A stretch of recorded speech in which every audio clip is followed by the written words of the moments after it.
Coming face to face with a hostile battle fleet counting thousands of ships is an event that any intelligent being is unlikely to crave. I suspect even the brave admirals of the Interstellar Containment Force. By the way, I've always wondered why they are called that. What exactly do they contain? Despite regular cheerful press releases about their full readiness to repel any imaginable and unimaginable threat, aren't really that eager to play intergalactic give and take with real ships instead of checkers, let alone a humble Bureau of Intelligence Species Registration official who has finally exercised to a legitimate vacation. What are we going to do, Mo? I asked, looking at the scanner screen where the ships of Swanken expansion glowed like an extrastellar cluster. 3 clones from the Kautal Bio-Commonwealth Leviathan ship crew, who were with me in the room that could be tentatively called the ship's bridge, remained silent. It meant that the Leviathan wanted to answer me directly, without the help of his semi-autonomous intermediaries.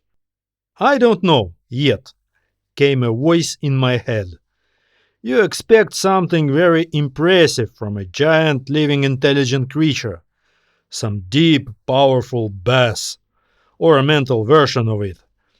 But Leviathan spoke in a very ordinary voice. Mo explained to me that there was no such thing as a mental voice, and that he had simply selected one of the voices imprinted in my memory. I couldn't remember whose voice it was, but it was probably for the best. I didn't want the Leviathan to speak in the voice of, say, my boss or ex-wife. We'll see what happens. To be honest, I didn't really want to see what happens. One ship, even if it was intelligent and larger than any ship that had ever come off the slipway in the Terran sector, against about 3,000. What was there to see? "Why don't we just get the hell out of here?" I said. "You can get away from them before they start to blow the fireworks, can't you?" "I can," Leviathan said. "But it wouldn't be right. If they lose us, they'll go looking for justice elsewhere. We can't be responsible for that." "But we had nothing to do with it." "That's right. But the Expanse doesn't see it that way. They're blaming the Bureau. And me as an accessory. I just got a message from them." I stared dumbfounded at the silent clones. "Accessory to what?" I thought the voice in my head giggled. I never realized you could giggle telepathically. "They accuse us of stealing their honored dead and are demanding their return. But I have some good news." One of the clones pointed to a large screen that lit up bluish green under the very ceiling of the central cabin. On the screen, the numbers changed evenly. A countdown timer. "We've been given time to comply," the Leviathan said. I look at the clock in a daze. 24 standard hours! One bloody day! The clone pointing at the screen smiled broadly. He had a nice human face. I couldn't get my head around the fact that it wasn't really a real person, but one of the Leviathan's organs, albeit one with some capacity for independent actions and even thought. "I'm sure that's more than enough," he said. "We just need to understand how corpses, many of which are over several thousand standard years old, could have come to life. But that's what your profession is all about, isn't it?" Believe it or not, it was Leviathan's choice to be called Moby Dick. "Sure thing," I've read the novel, but not that I remained in full delight. And it was a long time ago. But Leviathan turned out to be a big fan of Earth's classical literature.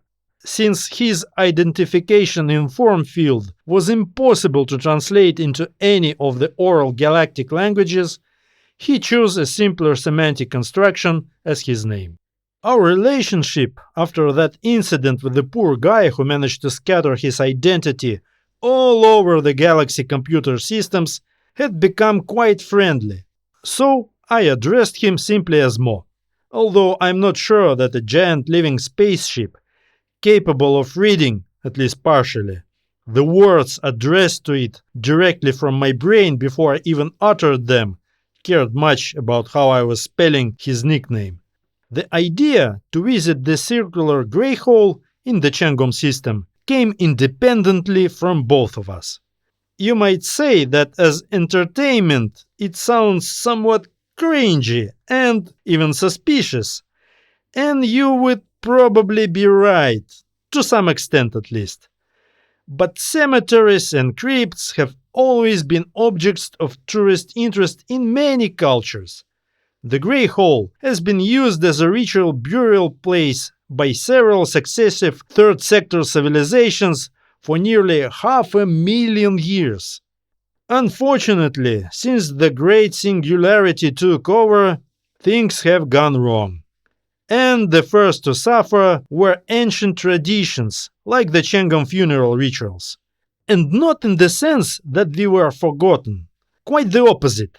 In a galaxy where the number of intelligent species increases by an unpredictable margin every few standard years, after another singularity pulsation, many civilizations began to cling to their uniqueness and authenticity with unnecessary zeal, to the point of being willing to start an interstellar war because their dead suddenly turned into zombies and ran away from the graveyard.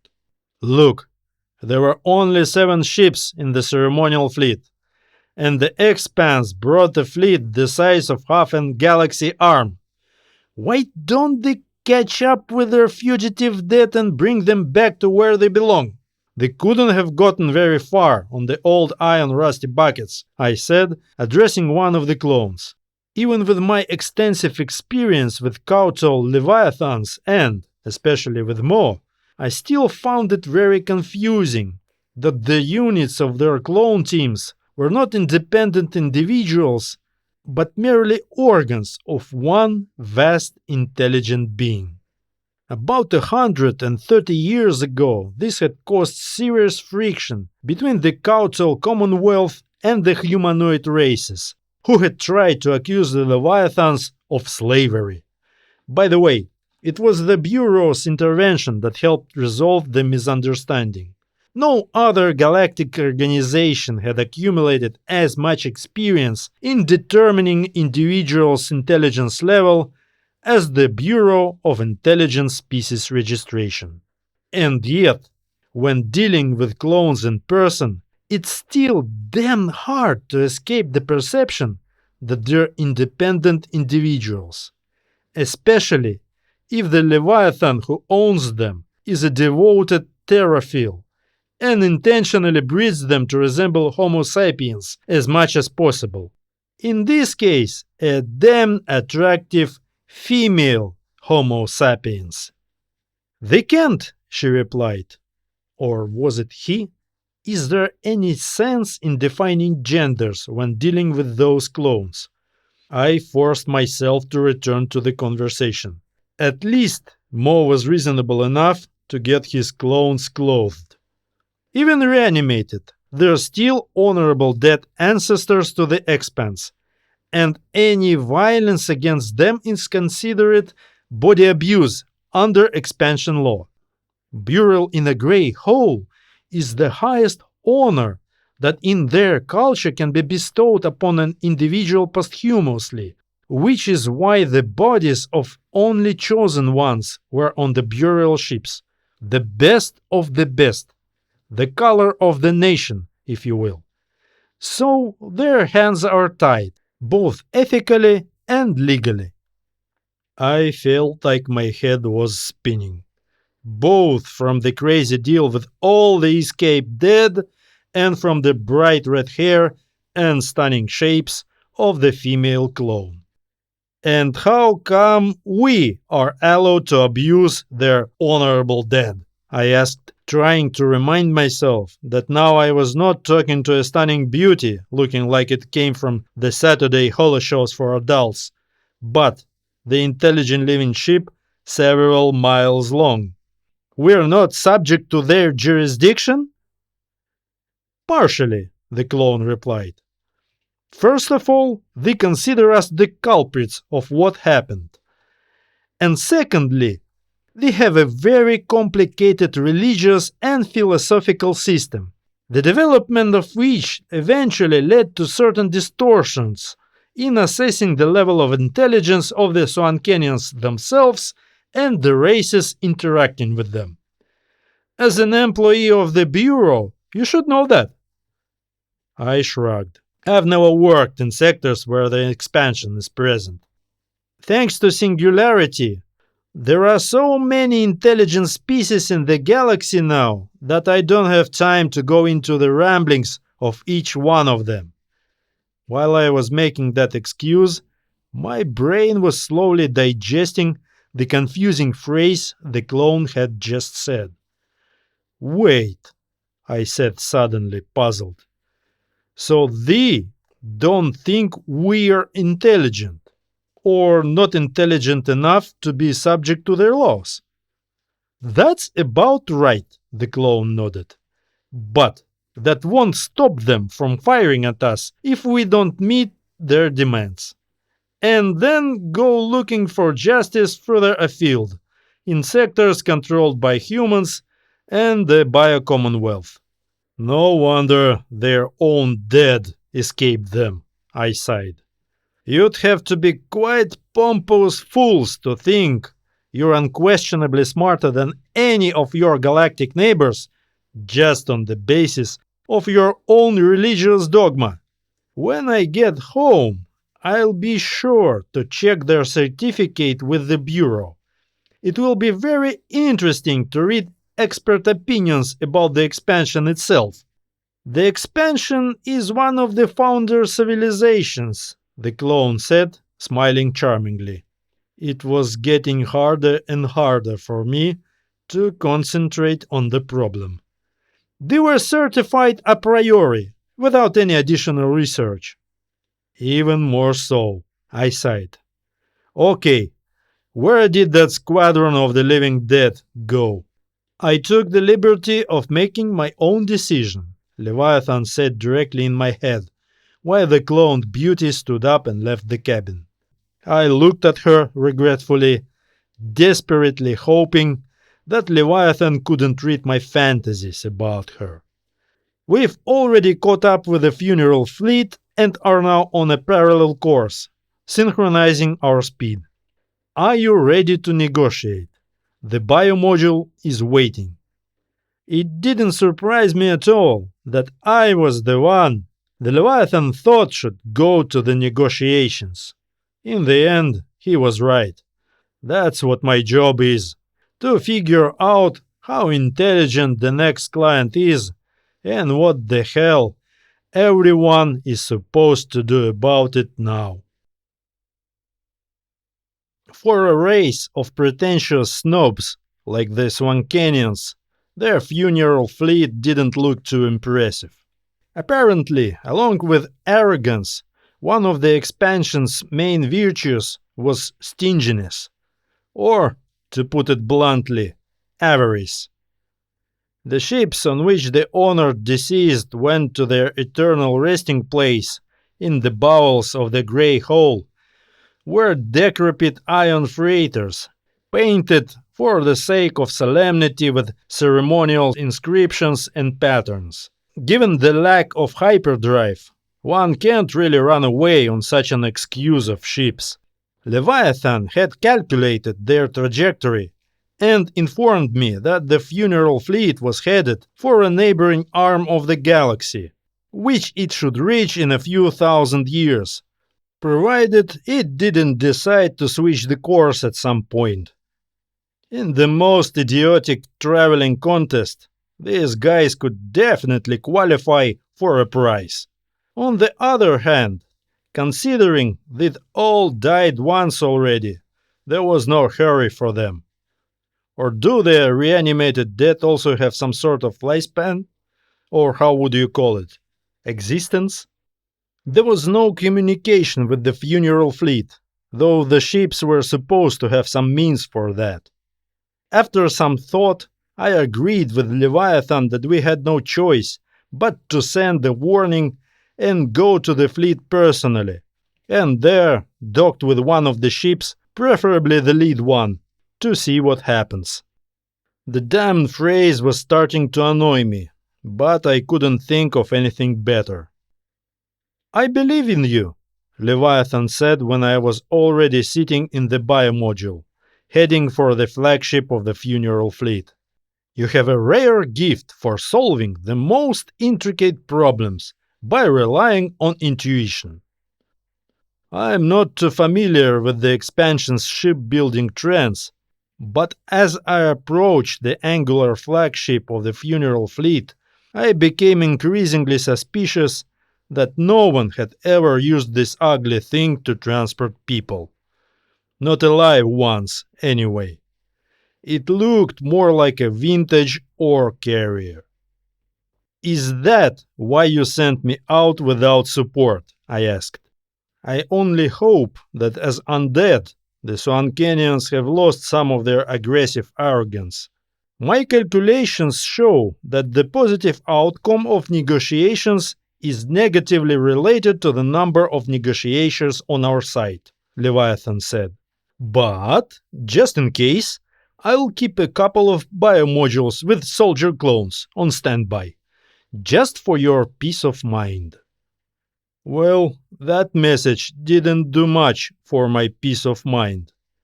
If only because I had never even heard of the existence of these soldier clones until now.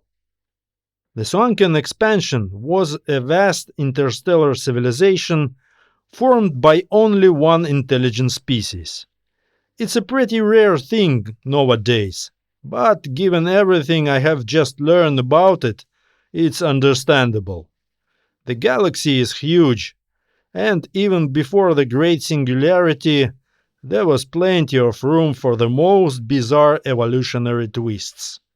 The Swankenians didn't look much different from the Earthlings, except for little things, like four-fingered limbs, fine-tufted scales instead of hair, skin of all shades of green, and a small, flexible tail. They even averaged about the same height as humans. Before the age of space travel, they could have posed for sci-fi action movies about the invasion of insidious reptilians from the Andromeda Nebula. However, they had only explored a couple of star systems back then. As it turned out, as the reanimated dead, they underwent about the same changes as the creepy characters of ancient Earth horror stories. Skin discolored, bodies affected by decay turned into bones covered with fragile skin, eyes sunken. What was visible through the gaps in the once luxurious burial robes could be called half-decayed. Judging by the varying degrees of post-mortem wear and tear, so to speak, the Swan Canyons had been saving up their honored dead for quite some time, before sending them off in bulk for a one-way trip. I almost expected the leader of the zombies that met me at the airlock to make a welcoming speech, but the laws of physics were still in effect, even if there was something wrong with biology. What doesn't breathe can't make sounds. On the other hand, without an active metabolism, it shouldn't be able to move. Hopefully, we'll figure it out later. Instead of speaking, the leader handed me a piece of paper with text in a slightly archaic but understandable Pangalactic. I, the 17th nameless Archon of the Universal Swanken expansion, welcome the envoys of the Cautol Bio-Commonwealth and the Terran Confederation aboard the flagship of our Grand Fleet. We have some difficult negotiations ahead of us, but I hope that everything will be resolved with the signing of agreements satisfactory to all concerned sides. I was thinking feverishly, staring at a piece of paper, obviously torn from some kind of funerary scroll with memorial texts, judging by the remains of the inscription in Old Swankinese. As far as I could remember, from the information I'd hastily read on the Leviathan, the Swankenians had removed the word universal from their official name 300 standard years ago, when it became clear that they were not going to be able to take over the entire universe for at least the next several thousand years, plus minus few. And the Expanse was now ruled by an Archon numbered 56. Something told me that the Grand Fleet the zombie was talking about, in his imagination, didn't consist of 7 old freighters. What could be worse than a rebellious reanimated dead? Only a rebellious reanimated dead that had gone totally off the rails. The surrealism of what was happening so clouded my brain. I mean, zombies on a spaceship! Come on, give me a break.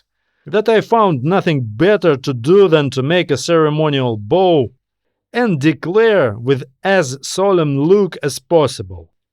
I am pleased to greet you at a historical turning point. I think it is no exaggeration to say that we have all been looking forward to this momentous meeting. Bravo! Came the voice of the Leviathan in my head. Have you ever thought about changing careers by any chance? You'd make a great diplomat. What a bastard. Turns out the range of his damn telepathy extended a little farther than I'd realized. I sighed and followed the dead 17th nameless Archon through the respectfully parted crowd of his equally dead subjects.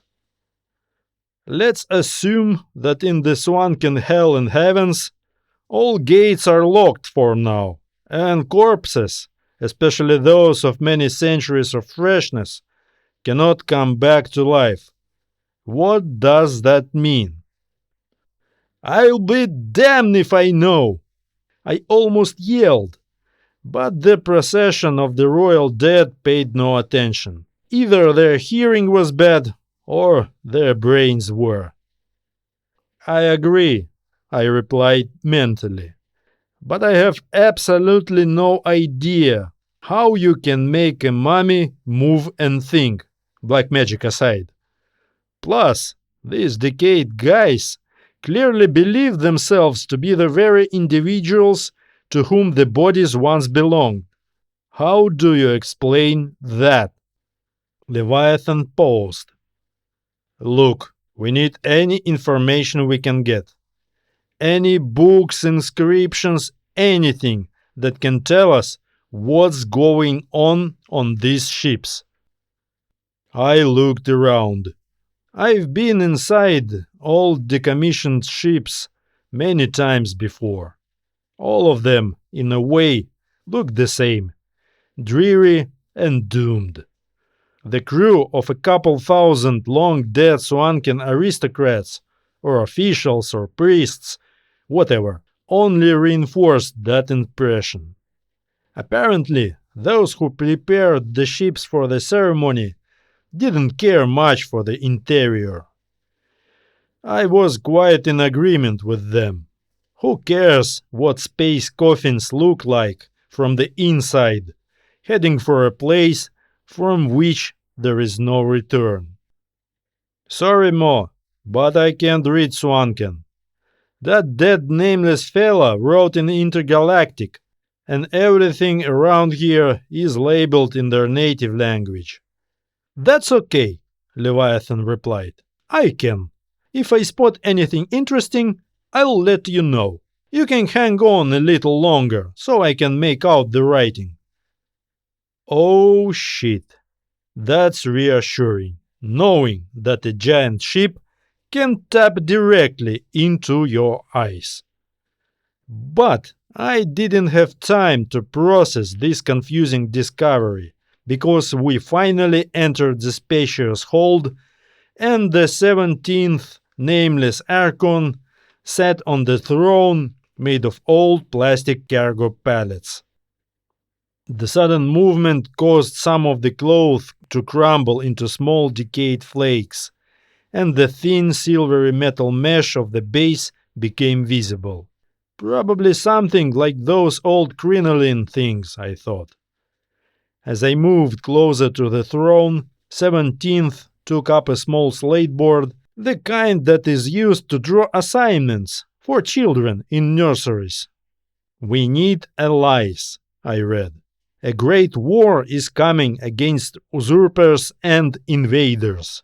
As true patriots of the expansion, we count on the understanding and assistance of the galactic community in our struggle against those who have illegally seized power.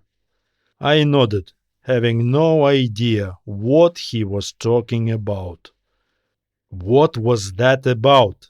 I asked mentally. You disappoint me, Leviathan replied. It's about the fleet of his compatriots who gave us an ultimatum. I was of a better opinion of the Bureau staff's competence. By the way, a hypergram just arrived in your name from sector headquarters. Looks like you're being recalled from vacation.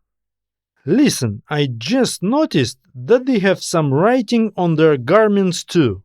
Can't you get a closer look at them? I didn't reply. Oh shit, one more time. Called back from vacation. 17th was writing something again. Probably some pompous nonsense about the great struggle and allies. But I didn't care about the megalomaniacal alien zombie. The first vacation in several years, and it will be spoiled by my boss. Well, technically, there is such a clause in my contract. In case of emergency, they can call me to work from anywhere, but... Interesting expressions, the Leviathan said. I think I'll take a couple into my books. Though in terms of mammalian anatomy, I think that second idea of yours about where your boss might stick... Never mind, I replied. Did you read everything you want to? Any ideas on how we can return these undead to their descendants and prevent an interstellar war? 'Cause now that I'm being called to duty... Sure. I thought I heard something akin to sympathy in Leviathan's voice, and it suddenly made me suspicious.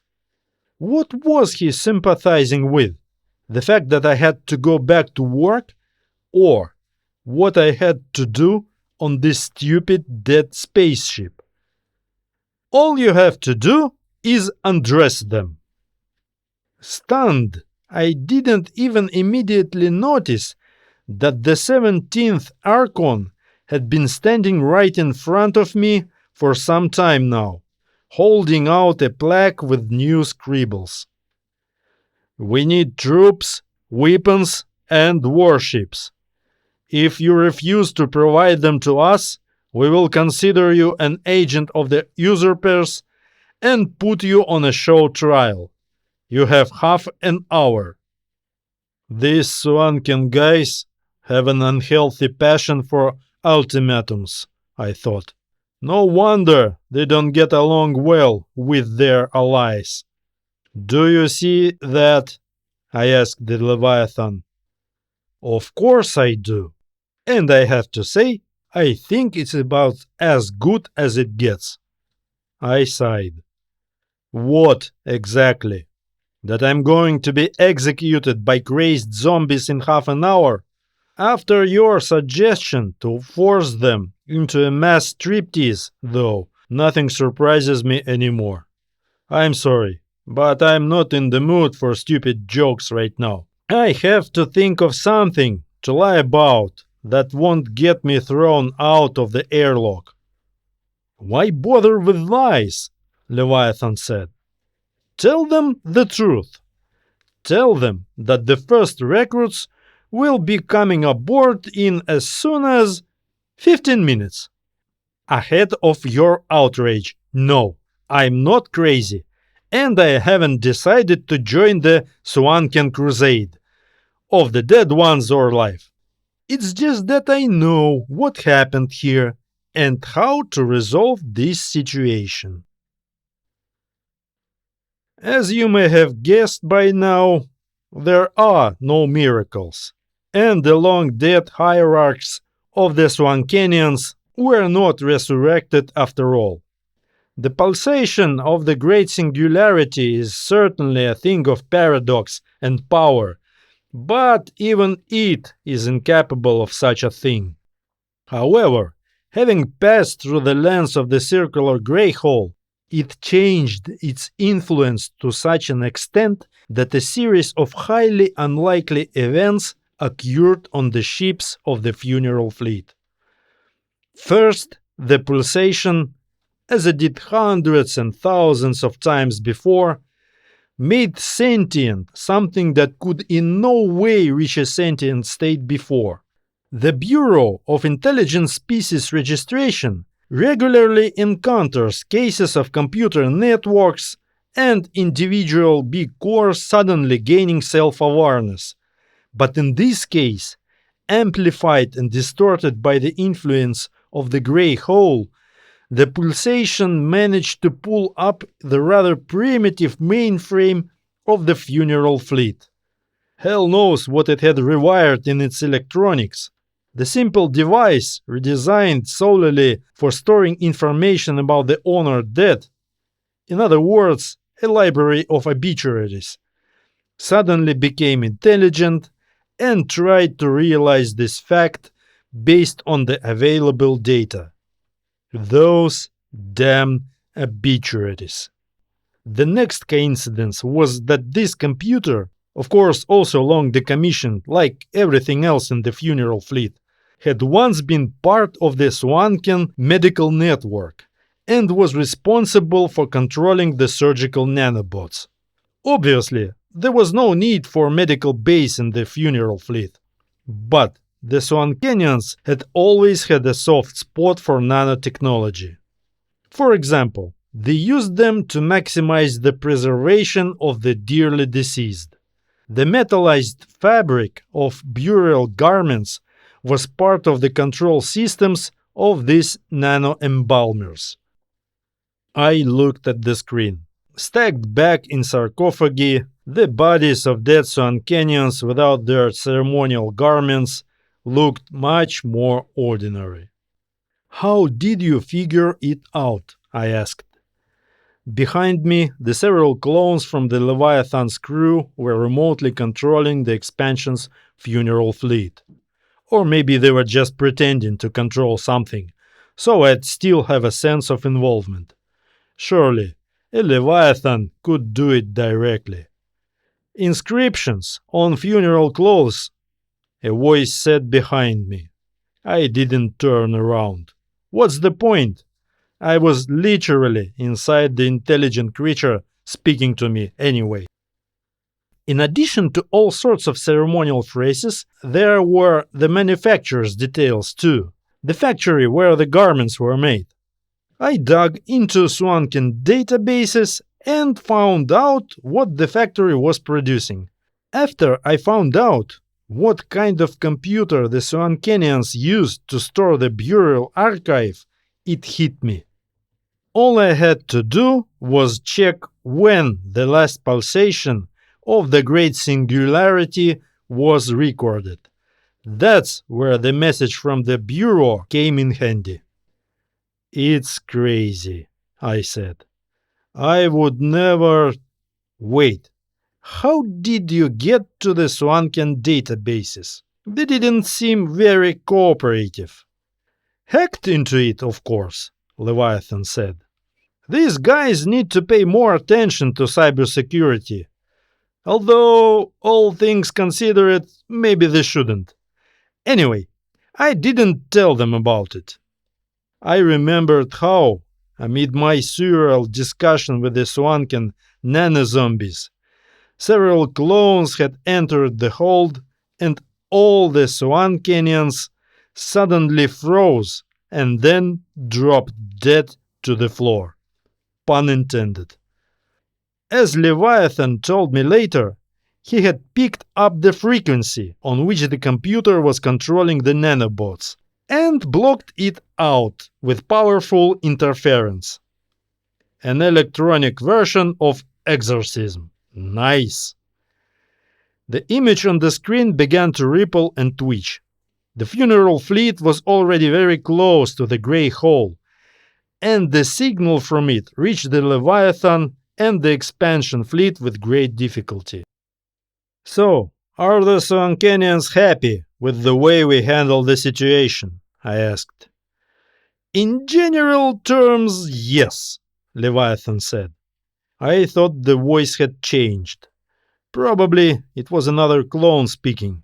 "They weren't very happy that I'd taken their computer, but I convinced them that if the data in the computer's memory was preserved instead of turning into quantum foam inside the great hole, it might be considered even more respectful to the honorable dead. So, now we can head back to prevent a conflict far more serious than a galactic war with this sunken expansion." I shuddered. Had the damn Leviathan found some more adventures for me to endure? "What are you talking about?" I still didn't know if it was the chuckle in my head or if the Leviathan was chuckling through one of the clones. "About your boss, of course. I heard he hates it when his subordinates are late for work." There are certain advantages to spending a vacation traveling as far away from your place of work as possible. Even if you're recalled in an emergency, it will take you a certain amount of time to get back, and you can at least try to make the most of that time. Of course, given my recent experience, the part of the Leviathan's clone crew created as charming female representatives of the Homo sapiens did not appeal to me as much as it could, say, a year ago. Somewhere in the depths of my consciousness, there was an unhealthy thought that while kissing such a beauty, I would be kissing a huge, living, intelligent being capable of independent movement in hyperspace. And if you consider that it can also easily get inside your head, Mo assured me that he would never do it without my permission. The situation with the expansion's funeral fleet didn't count as extraordinary, and would even disconnect his central consciousness from the clone I'd chosen, but, well, you know. Otherwise, the 4 days flew by almost instantly. The Great Singularity this time gave off a pulsation of such power that the Bureau would probably have to clear out a backlog of at least a few dozen new intelligent species. But I, as a bonus, already had one, almost ready for registration, even if it was just one old medical archivist. I took the liberty of preparing all the paperwork, Leviathan said as I waited for the shuttle to the Nevrion hub. This time, Mo spoke to me through an imposing male-looking clone, dressed in an elegant uniform. Leviathan used to pass this clone off as a ship's captain when he was too lazy to go into lengthy explanations with uninformed civilizations. Everything you need to register a new intelligent entity. Thank you, Mo, I said. The gratitude in my voice was sincere. I hate all this red tape. You can send it directly to the Bureau's AI section on my behalf. They'll probably send transport to take the Swankin computer as soon as the formalities are settled. 24 hours at the most. Oh, that won't be necessary, the clone said with a faint smile. I've always been amazed at how accurately they can portray human emotions. I mean, what would a giant spaceship know about smiles? I think, given the tense situation after the last pulsation, the Bureau will respond positively to my request. I stared suspiciously at the clone. What request? What do you mean? Official custody of the new mind, of course, the clone replied, still smiling. I think you have enough to do without looking after a confused newborn artificial intelligence who felt so lonely that he created a whole crowd of puppets just to have someone to talk to. But you're always welcome as a guest if you ever want to visit me. I must confess I was at a loss for an answer. The damn Leviathan knew how to surprise me, each time giving me something new. I didn't realize it until I was back home at the Neverion Hub and tried to reread that book again. Clone Cruise on Commonwealth Leviathans. Puppets. Swankin Nano-Zombies. Animated by an AI that barely had time to gain awareness. The Funeral Fleet. Giant space coffins from which the Leviathan rescued a doomed mind. I wouldn't be surprised if Mo dubbed the Swankin AI Ishmael.